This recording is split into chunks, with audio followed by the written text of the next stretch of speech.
जरा एक बार आप इमेजिन करके देखो कि आपको एक ऐसी जेल में डाल दिया जाए जहां से निकलना तो दूर, वहां से निकलने के बारे में कोई सोच भी नहीं सकता। तो ऐसे हालात में आपके साथ क्या होगा? तो कुछ ऐसा ही होता है हमारे आज की इस कहानी में, जो कि एक सच्ची घटना पे आधारित है। तो कहानी की शुरुआत 1973 में साउथ अफ्रीका से होती है और इस समय अफ्रीका के अंदर काले गोरे लोगों के बीच में भेदभाव किया जाता था और गोरे लोग काले लोगों पे काफी ज्यादा अत्याचार करते थे, जिस वजह से काले लोग अपने हक की लड़ाई लड़ने के लिए सड़क पे आ जाते हैं। लेकिन उन्हें रोकने के लिए वहाँ के अंग्रेजों ने कुछ लोगों को गोली मार दी तो कुछ लोगों को जेल में डाल दिया। वहीं दूसरी तरफ सुख में मगन गोरे लोग ऐश मौज कर रहे थे, जिन्हें काले लोगों की मौत की जरा भी परवाह नहीं थी। लेकिन कहते हैं ना, कमल हमेशा कीचड़ में ही खिलता है। और हम उन्हीं गोरे लोगों के बीच में टिम और स्टीफन नाम के दो आदमियों को देखते हैं, जिन्हें ये बात अच्छी तरीके से समझ आ रही थी कि काले लोगों पे अत्याचार किया जा रहा है, जिस वजह से ये दोनों लोग काले लोगों की हक की लड़ाई लड़ने का सोचते हैं। जिस वजह से ये लोग ANC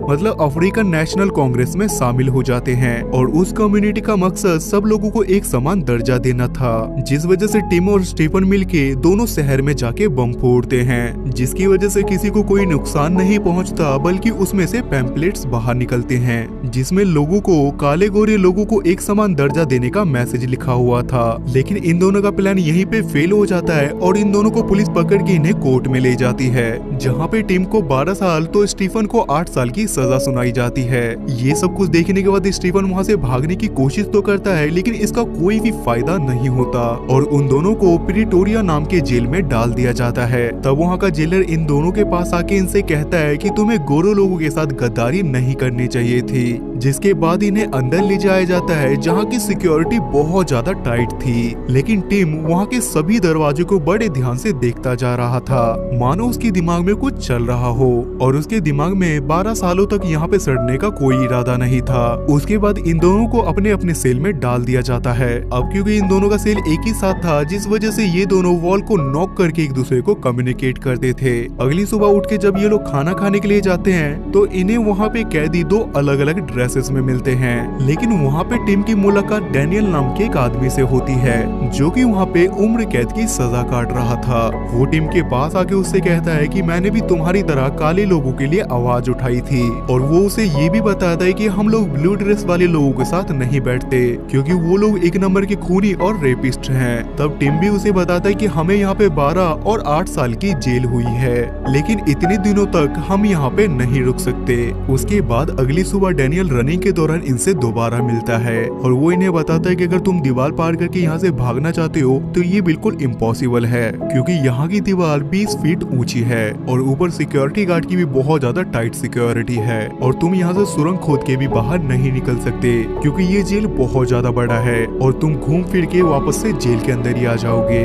और इसलिए डैनियल उसे बताता है कि अगर तुम्हें अपनी जान प्यारी है तो तुम यहाँ से भागने की कोई भी कोशिश मत करना। तब डैनियल के वहाँ से जाते के साथ एक लियोनार्ड नाम का आदमी इनके पास आ जाता है और वो इन्हें बताता है कि अगर तुम यहाँ से भागने का प्लान बना रहे हो तो इस प्लान में मैं भी तुम्हारे साथ हूँ। और डैनियल हर आने वाले नए कैदी के साथ ऐसे ही बर्ताव करता है, लेकिन तुम्हारे यहाँ आने से पहले भी कुछ कैदियों ने यहाँ से भागने की कोशिश की थी, लेकिन बदकिस्मती से वो लोग यहाँ पे पकड़े गए। लेकिन इन तीनों को बात करते हुए ऊपर से एक जेलर देख रहा था, जिसे इन पे डाउट हो जाता है। अब ऐसे ही देखते 23 दिन बीत जाते हैं। उसके बाद रात में सारे कैदी सो जाते हैं, लेकिन टिम अभी भी बैठ के सोच रहा था और वो जेल के सारे लोग को बड़े ध्यान से देखता है और वो हमेशा इसी सोच में डूबा रहता है कि अगर वो सारे सेल की डुप्लीकेट चाबी बना ले तो वो यहाँ से निकल सकता है। जिस वजह से एक दिन नहाते समय वो अपने दोस्तों को लकड़ी की चाबी बनाने के बारे में बताता है और कहता है इसकी मदद से हम यहाँ से भाग सकते हैं। लेकिन लियोनार्ड इसकी बात से यहाँ पे डिनाई कर देता है और वो कहता है कि एक तो डुप्लीकेट चाबी और ऊपर से लकड़ी की,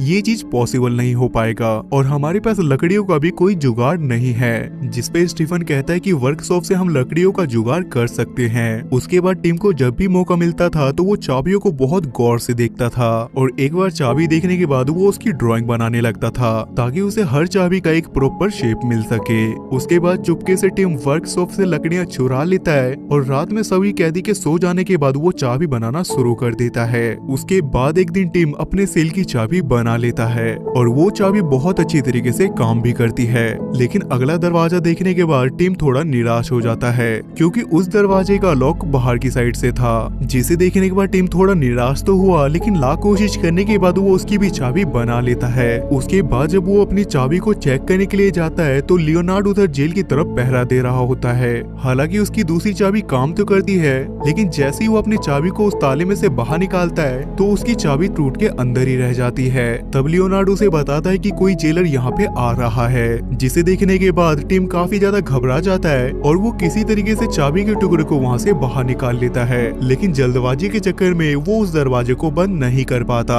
उसके बाद जब मोंगो नाम का जेलर वहाँ पे पहुँचता है तो सेल के दरवाजे को खुला देखने के बाद वो थोड़ा हैरान हो जाता है, क्योंकि इतने सालों में उसके साथ ऐसा कभी नहीं हुआ था। जिसके बाद वो ज्यादा ध्यान ना देते हुए उस दरवाजे को बंद करके वहाँ से चला जाता है। अब देखते ही देखते जेल के अंदर इन लोगों को 142 दिन हो जाते हैं और इनकी टेंशन दिन ब दिन बढ़ती ही जा रही थी, क्योंकि इन्हें ये समझ नहीं आ रहा था कि सेल के बाहर वाले दरवाजे को हम कैसे खोलें, क्योंकि वो दरवाजा सिर्फ बाहर से ही खुलता था। तब लियोनार्ड टिम को बताता है कि हम एक रस्सी के सहारे से उसे खोल सकते हैं, जिस पे टिम उसे बताता है कि खाली रस्सी के सहारे से चाबी लगाना हमारे लिए काफी नहीं होगा, बल्कि हमें उस चाबी को घुमाना भी होगा। अगली सुबह जब ये लोग सेल में बैठ के एक दूसरे से बातें कर रहे थे तभी वहाँ पे मंगो नाम का जेलर आ जाता है और इन्हें एक इमरान से बात करता हुआ देख उसे इन पे थोड़ा डाउट होता है, लेकिन पूछे जाने पे ये लोग कहते हैं कि हम ऐसे ही अपना काम कर रहे थे। तब टिम की नजर झाड़ू की स्टिक पे पड़ती है, जिसे देखने के बाद उसके माइंड में एक ख्याल आता है और वो सोचता है कि अगर हम किसी तरीके से चाबी को स्टिक में फंसा दें तो इसकी मदद से हम लॉक को खोल सकते हैं। और टिम उस स्टिक के अंदर एक और लकड़ी फिट कर देता है और वो उस चाबी को भी उसमें फिट कर देता है, जिसकी मदद से इसकी पकड़ बहुत ज्यादा मजबूत हो जाती है। उसके बाद रात को जब टिम उस लॉक को खोलने की कोशिश करता है तो उसकी हालत खराब हो जाती है, जिसके बाद किसी तरीके से वो लॉक को खोल तो लेता है, लेकिन उसके सामने सबसे बड़ी प्रॉब्लम ये आती है कि झाड़ू की स्टिक से निकलने के बाद वो चाबी सीधा नीचे गिर जाती है और उसे इस बात का डर होने लगता है कि कल कोई ना कोई गार्ड इस चाबी को जरूर देख लेगा। जिसके बाद टिम यहाँ पे दिमाग लगाता है और वो एक च्युइंगम को चबा के उसे झाड़ू की स्टिक में लगा देता है और उस स्टिक की मदद से वो चाबी को भी अंदर ले आता है। अगली सुबह जब ये लोग खाना खाने के लिए जाते हैं तो टिम अपने साथियों को ये सारी बातें बताता है, जिससे वो लोग भी काफी ज्यादा खुश हो जाते हैं। उसके बाद एक दिन जब टिम गार्डन में काम कर रहा था तो स्टीफन उसके पास वो सारी चाबियां लेके आता है और वो दोनों मिलके उस चाबी को मिट्टी के अंदर दफना देते हैं, क्योंकि गलती से भी जेलर ने अगर इनके सेल को चेक किया तो ये लोग पकड़े जाएंगे। लेकिन यहाँ पे एक बार फिर से जेलर को इन पे डाउट हो जाता है और वो इनके पास आके पूछता है कि तुम क्या कर रहे हो, जिस पे टिम उसे बताता है कि मैं पौधों में खाद डालने का काम कर रहा हूँ। और उसके वहाँ से जाने के बाद डैनियल टिम से कहता है कि तुम जो कुछ भी कर रहे हो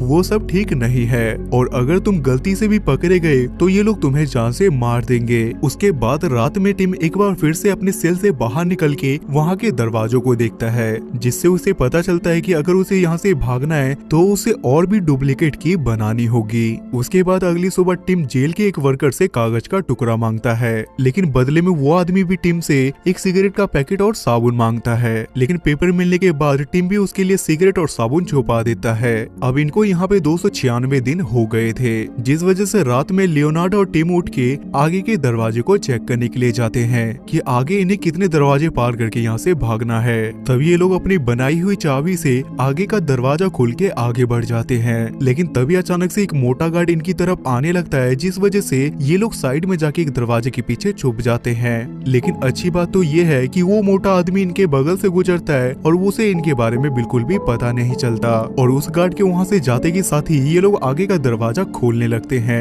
लेकिन तभी डैनियल जोर जोर से खांसने लगता है और खांस के इन्हें सिग्नल देता है और ये लोग भी डैनियल का सिग्नल समझ के दोबारा से उस दरवाजे के पीछे जाके छुप जाते हैं और उस मोटे गार्ड के जाते के साथ ही ये लोग वापस से अपने सेल के अंदर आ जाते हैं। और अपने सेल के अंदर आने के बाद टिम अपनी सारी चाबियों को एक जग के अंदर छुपा देता है। अब क्योंकि रात में ये लोग जगे थे, जिस वजह से टिम दिन में ज्यादा देर तक सोता रहता है। तभी मंगो नाम का जेलर टिम के पास पहुंच जाता है और वो टिम को बाहर निकाल के खुद ही उसके सेल को चेक करने लगता है, क्योंकि उसे टिम पे शक था। तभी उस जेलर के हाथ से वो जग गिर जाता है जिसके अंदर टिम ने अपनी चाबियां छुपा रखी थी। और जब वो जेलर टिम से इस चीज के बारे में पूछता है तो वो उसे बताता है कि इसे मैंने फोटो स्टैंड के लिए रखा है। वो जेलर झाड़ू के स्टिक को भी देखता है, लेकिन वो इसकी बातों पे ज्यादा ध्यान नहीं देता। अब ये सब कुछ देखने के बाद टिम भी समझ जाता है कि चाबियां सेल में छुपाना सेफ नहीं है, जिस वजह से वो अपनी चाबियों को अलग अलग जगह पे छिपाने लगता है और वो अपनी चाबी को लाइब्रेरी के अंदर छुपा देता है। उसके बाद इनका सिलसिला ऐसे ही जारी रहता है और ये लोग रोज रात रात को उठ के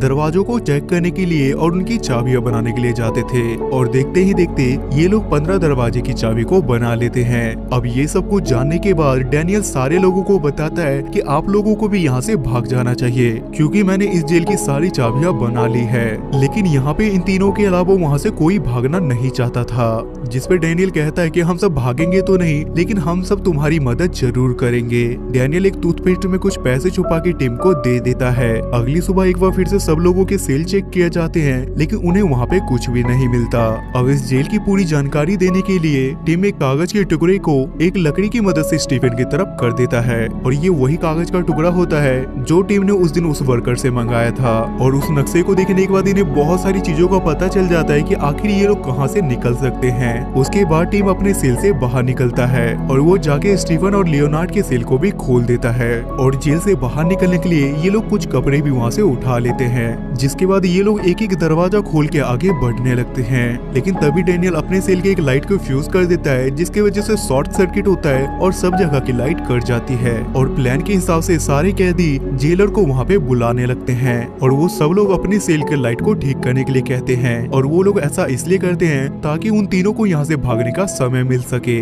उसके बाद ये तीनों सारे दरवाजे को पार करके आगे बढ़ जाते हैं और सामने इन्हें इलेक्ट्रिक दरवाजा मिलता है जो कि कोई गार्ड खोल सकता था। अब गार्ड भी वहाँ से निकल के जा चुका था, जिस वजह से लियोनार्ड गार्ड के कमरे में जाके उस दरवाजे को खोल देता है। अब इनके सामने जेल का सबसे आखिरी दरवाजा आता है, जिसे ये लोग अपनी सारी चाबियों से खोलने की कोशिश करते हैं, लेकिन इनकी कोई भी चाबी उस लॉक को नहीं खोल पाती, जिस वजह से लियोनार्ड को काफी ज्यादा गुस्सा आ जाता है और वो गुस्से में उस दरवाजे को तोड़ने लगता है, जिससे वहाँ पे काफी ज्यादा शोर तो होता है, लेकिन सारे कैदियों के हल्ला की वजह से कोई भी जेलर इनके शोर को नहीं सुन पाता और जल्दी से ये तीनों अपने कपड़े बदल के वहाँ से बाहर निकल जाते हैं। जहाँ पे टीम एक मिरर की मदद से गार्ड को देखता है कि गार्ड कौन से पोजीशन पे खड़ा है और ये लोग धीरे धीरे वहाँ से आगे बढ़ने लगते हैं। तभी ये लोग रोड के पास पहुँच जाते हैं जहाँ पे पहले से ही बहुत सारे लोग चल रहे थे और किसी भी गार्ड का इन लोगों पे ध्यान नहीं जाता। उसके बाद कुछ दूर आगे जाते के साथ ही ये लोग वहाँ से तेजी से भागने लगते हैं और आगे जाने पे वो लोग एक टैक्सी पकड़ते हैं और वहाँ से आगे बढ़ जाते हैं। और ये सब कुछ देखने के बाद उन्हें बहुत ज्यादा खुशी हो रही थी